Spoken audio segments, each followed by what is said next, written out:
नैना तुम? हाँ मैं। ये सब क्या हो रहा है? तुमने इसे मेरी साड़ी पहना रखी है और मेरी साड़ी पहनाने के बाद इसकी साड़ी खोल भी रहे हो। और मैडम तुम्हारी हिम्मत कैसी हुई मेरी साड़ी पहनने की? अरे नहीं नहीं मेम साहिब, ये तो साहिब ने बोला था पहनने को। ना, साहिब ने बोला साड़ी पहनने के लिए, तुमने साड़ी पहन ली।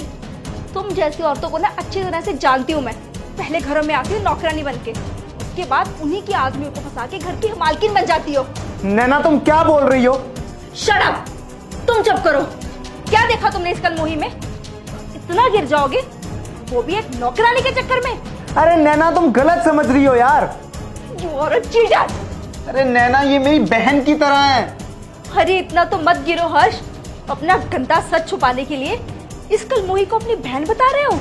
मैं सच कह रहा हूँ, ये मेरी बहन की तरह है और तुम गलत समझ रही हो। अच्छा, इसीलिए बहन की साड़ी पकड़ के खींच रहे थे, है ना? नैना अब एक शब्द भी और मत बोलना, समझी? जो तुमने देखा सही देखा, लेकिन जो तुम समझ रही हो ना बहुत गलत समझ रही हो। हाँ मेम साहिब, मैं तो साहब को ये सिखा रही थी कि साड़ी कैसे पहनते हैं। वाह सविता वाह! बहाना तो अच्छा लगा लेती। ये क्या बहाना हुआ कि मैं तो साहब को साड़ी पहनना सिखा रही थी? तुम्हें साड़ी पहननी आती है? मुझे साड़ी पहनना आता है, ये नहीं आता। इससे इसका क्या ताल्लुकात है? यस और नो? नहीं। तो बस इसीलिए जब मैंने तुमसे कहा था कि मम्मी आ रही हैं और उनके सामने अगर तुम साड़ी पहन के जाओगी तो उन्हें अच्छा लगेगा और मुझे भी, तब तुमने क्या कहा था? यही कि मुझे साड़ी पहनना नहीं आता और मुझे सिखाएगा भी कौन? हम तो अकेले रहते हैं। बस यही। और जब तुम बाहर गई थी ना तब सविता मेरे सामने आई, तब मैंने इसे कहा था तुम्हें साड़ी पहनाने के लिए, लेकिन इसने मुझे आइडिया दिया कि पहले मैं साड़ी पहनना सीखूं, उसके बाद तुम्हें पहनाऊं और उसके बाद तुम मम्मी के सामने जाओ। लेकिन तुम्हारे शक की वजह से ना जो मैं मोमेंट क्रिएट करने वाला था सब खराब हो गया।